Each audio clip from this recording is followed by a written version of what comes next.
Good morning, good afternoon, good evening, wherever you're watching WYTV. You're welcome to another edition of News Review, where we talk about the headlines that made up the newspapers of today. My name is Ahmed Abbas Olatuji. You're welcome to the show, sir. Thank you very much. My name remains the same, viewers all over the world. Ambassador Ochimorido, son of the prophetess, the man where is Ambuweke 100, you know now. Alright, you know how we do it on the show. The sponsor for this show is Nokpa Abals and King Victor Nigeria Enterprises. I'm starting with Punch newspaper today. Tinubu stops electricity tariff hike, insists on subsidy. Probe begins as OAU lecturer punches student. UK police probe suicide of British-born Nigerian. Apple co-founder Steve Wozniak suffers stroke. Then on Vanguard newspaper, ex-CBN governor Emefiele arrives home after 151 days in detention. Old new Naira notes remain legal tender, CBN. IGP Egbetokun redeploys 40 senior officers. Former Grammys head accused of rape. Then on Daily Post newspaper, Yahoo concerns as Nigerian higher institutions witness surge internet scammers among students. You are a poor representation of teaming Nigerian youth. Bishop Kuka knocks Yaya Bello. IGP redeploys 14 AIGs, 26 CPs. Governor Rada condemns killing of 17 Muslim worshippers in Katsina. These are the headlines that made up the newspapers of today. Let's go on a short commercial break. When we're back, we'll talk more on some of the headlines. Stay tuned, don't go nowhere.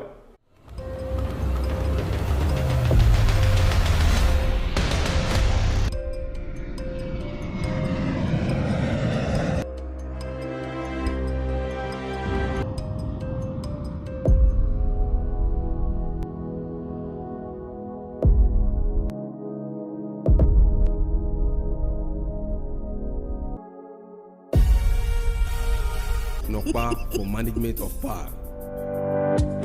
King Victor Nigeria Enterprises say make I give una this information. Una with the sell foodstuffs, with the sell noodles, with the sell oil. And one the major distributor Honeywell, Golden Penny, King's Oil, Gino, and so on and so forth. And vanilla that she sort of buy. You feed the collect market, they pay for them small. Gbogbo àwọn tó ń bá wa dòwò pọ̀ àtàwọn oníbàárà wa náà jẹ́rìí wípé King Victor Nigeria Enterprises tested and trusted kò dẹ̀ sẹ́lẹ̀gbẹ́. Oya make una dey come to shop 2 Awolowo Market Shagamu Ogun State. As una dey buy una market, our motto don tanda gidigba to carry una load go una doorstep. And we no dey put extra charges. King Victor Nigeria Enterprises, fast and trusted. You're welcome back from that short commercial break, and that's our sponsor, Nokpa Abals and King Victor Nigeria Enterprises. I told you guys, if you try Nokpa today, you know what's up about it, because you know there is an adage in Yoruba that will say, I'm sorry, I'm not. Means you don't expect those things that you see afar. Yes, you don't exactly. you don't know how value it is, not until when you try it before you know what will come out of it. All right, the first headline we are going to be looking at today is about this ex-CBN governor, Emefiele, who arrives home yesterday after 151 days in detention. Well, with the look of things, you know Nigerians with their drama. Nigeria normally kick off something at the end of the day. When you get to the middle of the road, they drop it. When you look at the zeal that makes people to come out during this Mohbad's death, you know our federal government, state governments promise that they are going to get to the root of the matter. Now, what happened? Because Nigeria is no longer talking about it. Now Emefiele has been released. I'm not disputing the fact that he has been released, or I'm not opposing his release, but the fact still remains that do you know how many Nigerians that died during this money policy? Yes, sir, but then he's just released going home. I know that he will still be coming to. Yeah, he's still coming to court. We are hoping that justice will surely prevail, most especially on the death of those people that died during this money policy. Well, according to the body of the news, the 10th former governor of the Central Bank of Nigeria, CBN, Mr. Godwin Emefiele, yesterday arrived his Abuja home after being released on bail by an Abuja High Court. He has spent 151 days in the custody of security agencies.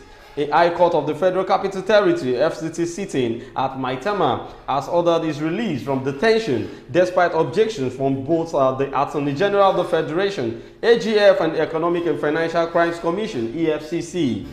The court, in the ruling delivered by Justice Olukayode Adeniyi, directed the embattled former CBN governor be released to his lawyers, though it ordered him to surrender all his international traveling documents. So which means they don't want him to be out of the country to travel out. Yet.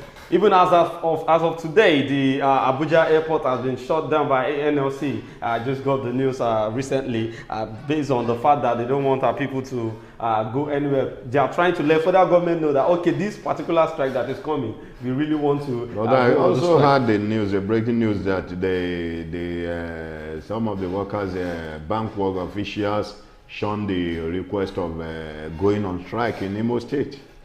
Well, there must be an end to detention without trial, the judge held, not noting that the court had in an earlier ruling it delivered on... Let me come in. There must be an end on detention without trial. Exactly. Is it because Emefiele is a known person to the whole Nigerians or to the whole world? That's why the judges is coming out to say this. I wanted to know how many people out there that are in the prison without trials, that have been in detention? Don't let us go far. Talking about that, you know, this guy, Mr. Macaroni, came out on a peaceful walk the other day at October 10, trying to let the government know about those people that have been apprehended, that are in detention. During the NSAS said this thing, yes. They were not tried at all. They were there in the detention. Is it because Emefiele has name or is being known all over Nigeria? At least you see the judiciary system of Nigeria, we don't trust them again. Because the judiciary system of Nigeria has nothing to be right off. The matter that normally involved, the matter that involved the rich men were those matters that they normally took high.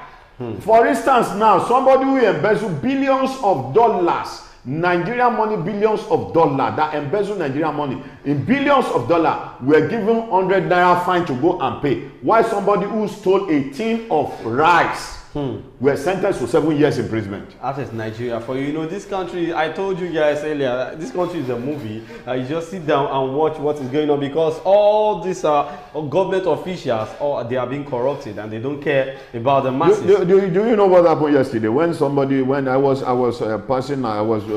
trekking along a street, when the news broke out that Emefiele was released on bail, all this and that, you know the discussion of some two guys. You know what they were discussing on? They said, if the first guy was telling the second one why they were standing, that, my brother, if you want to steal money, it's better you steal a remarkable money.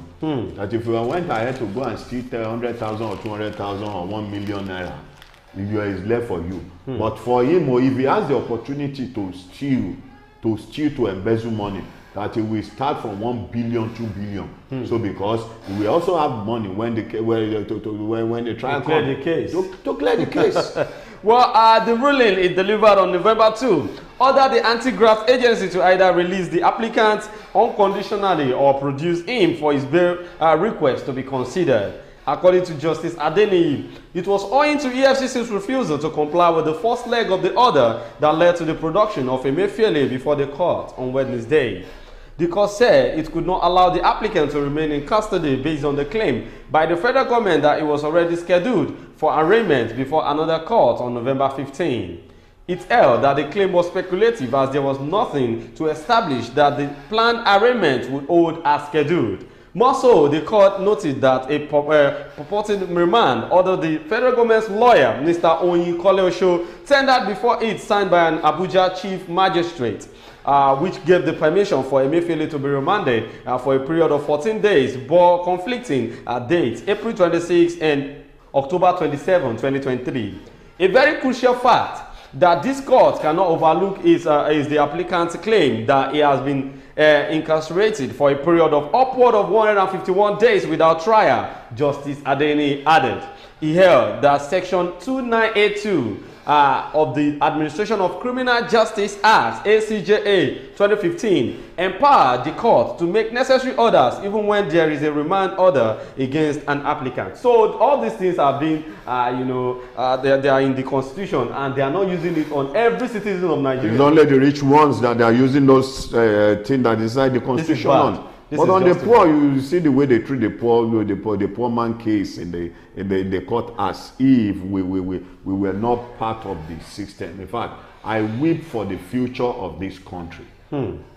Well, the order of this court made on November 2 is already very clear. The exercise today is due to the third and fourth respondent's refusal to abide by the order of this court to release the applicant unconditionally. The judge erred.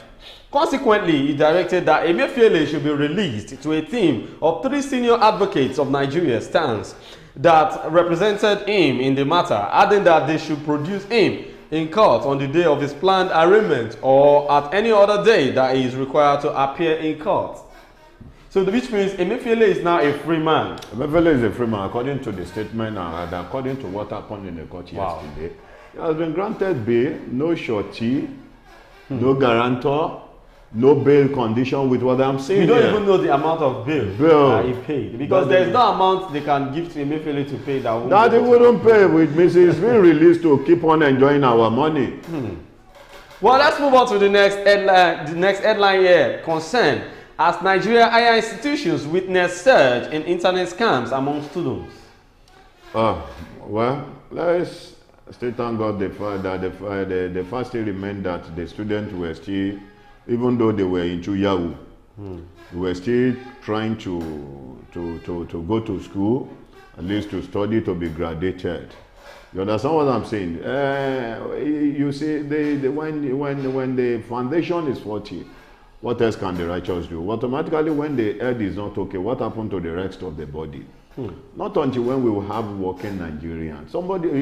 It is not that I'm encouraging those people that went into Yahoo. What I'm just saying is this. For instance, now, a parent that try all his or possible best to send their children to school. At the end of the day, when the children is graduated, no job. Exactly. The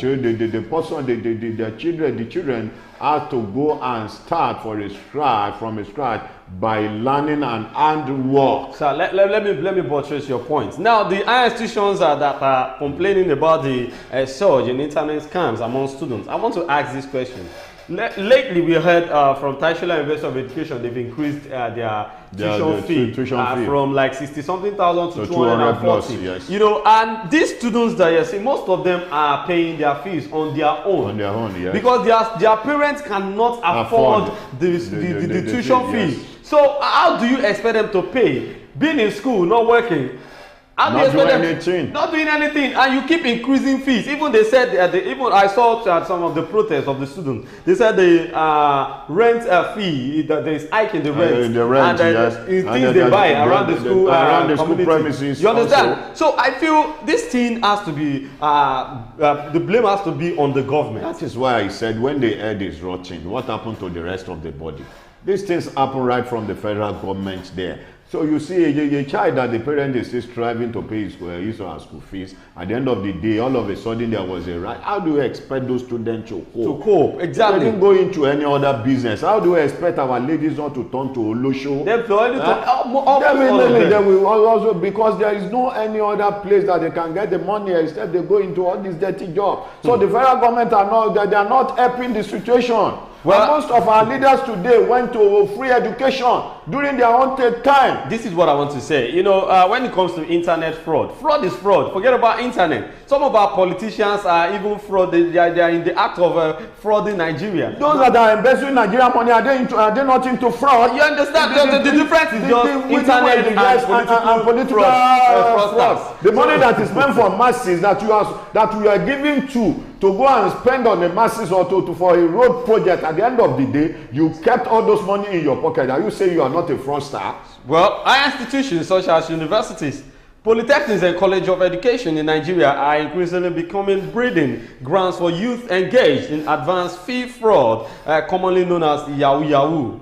More students are now opting for a fast but dangerous way to make money in an attempt to impress and outshine their peers on campuses across the country. Instead of focusing on learning, these students choose to deceive unsuspecting victims using the proceeds to purchase luxury cars and socialize with attractive companions while in school. Now I want to say this. They're talking about these students trying to oppress themselves, feeling among. What do you expect? There are a lot of things that we need to put in place when it comes to students. We don't just go to school to learn.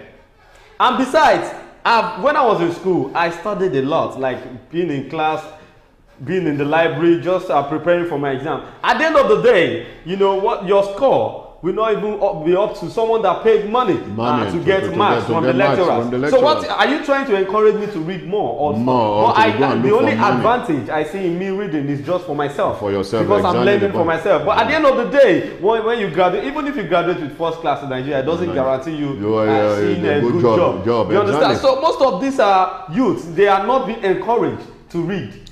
For instance, now a father that wanted to rebook his children, that I don't want you to go into prostitute. The father must have provided the necessary thing for them to do. Needed for the children. So for him to have the mouth or the ground to say, don't go into prostitute, don't go into Yahoo, which means there is a provision somewhere from the father to the children. Well, instead of focusing on learning, these students choose to deceive unsuspecting victims, using proceeds to purchase luxury cars and socialize with attractive companions while in campus. The open display of affluence by students involved in advanced fee fraud on campuses tends to attract other students who believe such a lifestyle should be emulated. Now, half of the class is doing Yahoo. What do you expect from other? The school is just like promoting peers, things that happen within the class. They will be sharing it, just like you sharing past questions. Yes, exactly. They will share it within themselves. And what they do is sharing updates. Looking into each other's affairs, looking into their lifestyle. See the way this guy is spending. See the way he brought a vehicle to the class. And some of the poor children out there, at least, before you get to know, except they really have the Spirit of God and the doctrine that they have been given to them by their parents, will want to go into it. Even the fact that they have the Spirit of God or whatever. Do you actually know that most of all these affairs, pastors and they also work for those guys. They also work for them. But they are part of the people promoting it because they are the ones they are the ones working for these guys, giving them different kind of things to be used. I wanted to give an advice. If the federal government can just do this, instead of using EFCC to track boys that are doing fraud and they are kidnapping and using their girlfriends or friends for rituals, why don't they target all these native doctors or pastors or all these affairs that is doing level? That's what they call it. They call it level. This juju that these affairs they do for them. Why don't they arrest them instead of these boys? Listen, a pastor on an affair cannot be arrested except you go against the law. You don't understand what I'm saying. It is not all these Yahoo guys. Not every one of them that is using man for rituals, using woman being for rituals. There are some people that normally goes to afar. They will prepare some things for them without human flesh and give to them to go and use. That is their own profession. You don't understand. So anyone that is being now caught with human flesh, I believe that person has gone against the law.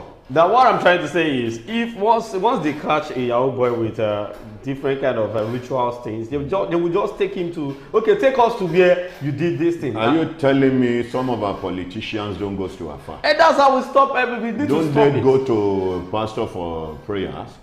Have you forgotten what happened 2 years ago or 3 years ago in Osun State? The former speaker of Osun State that was caught red-handed, bathing, taking his bath within the midst of the market. And then what is he looking for? He was using blood. What is he looking for? Yes. Well, amid the display of wealth by those involved in the Economic and Financial Crime Commission, EFCC has continued to raid suspected institutions and arrest students believed to be involved in such activities. The check by Daily Post have shown that higher institutions like Kwara State University, Obafemi Awolowo University, Akwa Ibom State University, Ladoke Akintola University, Lautech, and Olabisi Onabanjo University have been targeted by EFCC operatives, with their students being arrested for suspected internet-related offenses. It was reported in April that EFCC operatives arrested 19 students of Akwa Ibom State University in Umpat, Enin, Akwa Ibom State for alleged internet-related offenses. Some of the suspects were allegedly involved in romance scams, fraudulent cryptocurrency transactions, and impersonation. Just last week, EFCC arrested about 70 students at Obafemi Awolowo University in Ile-Ife, Osun State for suspected internet-related offenses. In an effort to address this menace, some institutions, such as Ladoke Akintola University in Ogbomoso, Oyo State, have banned students from driving or bringing cars to the campus. Is that really going to solve the issue? If you are not given the opportunity to bring car into the campus, you park your car outside the campus. After the lecture, you go back to your car. That is not okay, sir. Because if you check it, not every student. I didn't say it's okay. What I'm saying is this: banning car coming into the does that really going to solve the problem?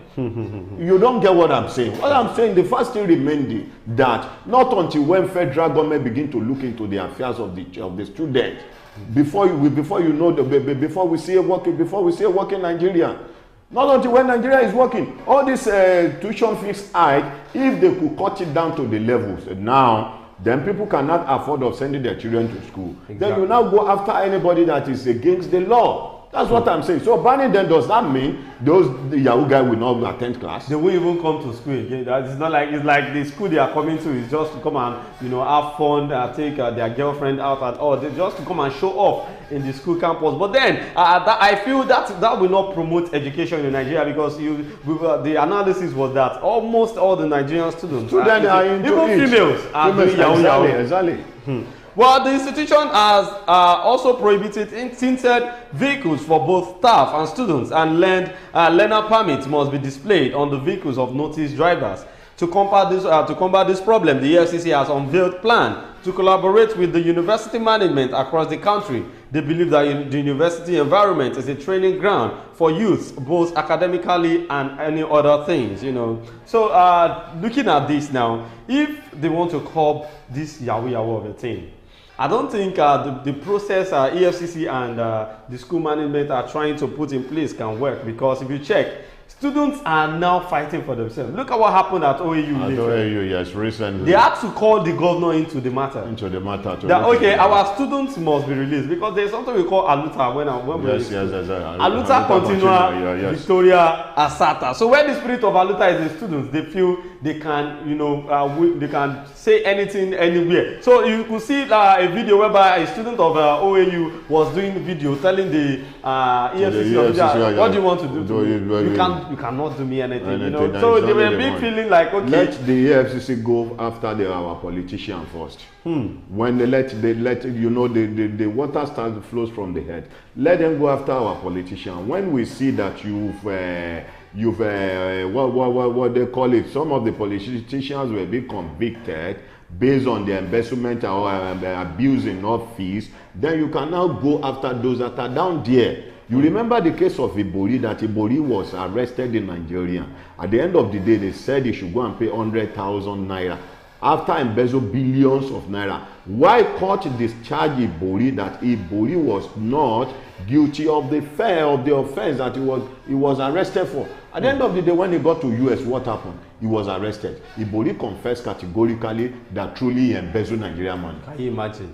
Well, let's move on to the next headline, which is Governor Rada of Katsina condemns killing of 17 Muslim worshippers in Katsina State. Katsina State Governor Malam Diko Umar Rada has condemned the killing of innocent citizens in Musawa, Damusa, Matazu, and Faskari local government areas of the state by a group of callous bandits. The governor stated this all on a condolence visit to Musawa local government area of the state, where 17 Muslim worshippers were killed by armed bandits. Rada said, "I am profoundly shocked by the large-scale killing of innocent people by wicked and heartless bandits in some of our communities." Governor Rada, while describing the murder as senseless, said his administration was determined to chase defeat the evil bandits even in their enclaves. Now, Katsina, is it a Muslim state? Because I learned we have more Muslims in the north than any other religion. They are both Christians and Muslim. But for the incident that happened in, I think, Katsina Yes. was quite unfortunate. While people were praying, some set of group came in and started shooting sporadically. You see, it's quite unfortunate. What I will just employ the governor of that state to do is to brief up the security in that state, because you are the chief security officer of the state. Once the citizen, the masses of that state is not safe, do you think you are also safe out there? But sir, if you look, let's look at it from this angle. Like, is it possible for every mosque or every religious place to have their own personal security? It is possible for them to have their own personal security when they go to the commissioner of police, that they want some of their policemen to for every religious activity. Yes, it's possible. But I don't think it can. Well, if they truly want it, they truly want it. You remember in the north? Okay, let me give you a story. Some years back, during this Boko Haram or whatever what they are doing around the north there, I have a pastor friend that wanted to travel to north from their church. They were about 10 in number. They wanted to travel to north. Now they now contacted the pastor, the resident pastor there. The resident pastor said, "How many are they?" They now said about 10. Okay. They said 10. Okay, we'll call back. On calling back, the pastor said, if they are coming, they should come with their gun. Wow. But they can only provide 6 guns extra for them, because everybody goes to church with his gun. Wow. Then the pastor. Yes, during this Boko Haram, when President Goodluck Jonathan was the president of Nigeria. Wow. That everybody who goes to church with their gun. But are their guns being licensed? Because I don't know. You cannot work in this country with a I don't know where. Okay, can you tell me where the guns of the bandit that they were using, was it being licensed? But that they are not using it appropriately. You know, you are that. It's just for self-defense. Talking about the That pastor. is why it is good for the federal government to pass a bill that for every citizen to have his or her own gun. It cannot work in Nigeria. That's the reason why we were being killed every day. That's well, the reason. you feel, US we have temper issues. We have temper issues in Nigeria. Which before doing that, some of those people that is requiring for gun, before they can give it to them, I believe their brain will be taken to the lab and test. Maybe if they have psychiatric. That's a very long thing to do. Because if they are psychiatric, because if you know you really have it, you must be able to go through. Before now, they normally issue out gun with a license. You don't understand. Licensing gun in Nigeria now. There is a procedure. There is a procedure you go through. It is not for everybody. It is not how anybody can just walk into the commissioner of police office and say, "I want to have a gun." Oh, I thought that was. You don't understand what I'm saying. Nobody can just except you have been. You are somebody that can be related with, attached with somebody else that is well known to the society. If that really happened to Nigeria, the armed robber that is coming to your house. I watched a video online.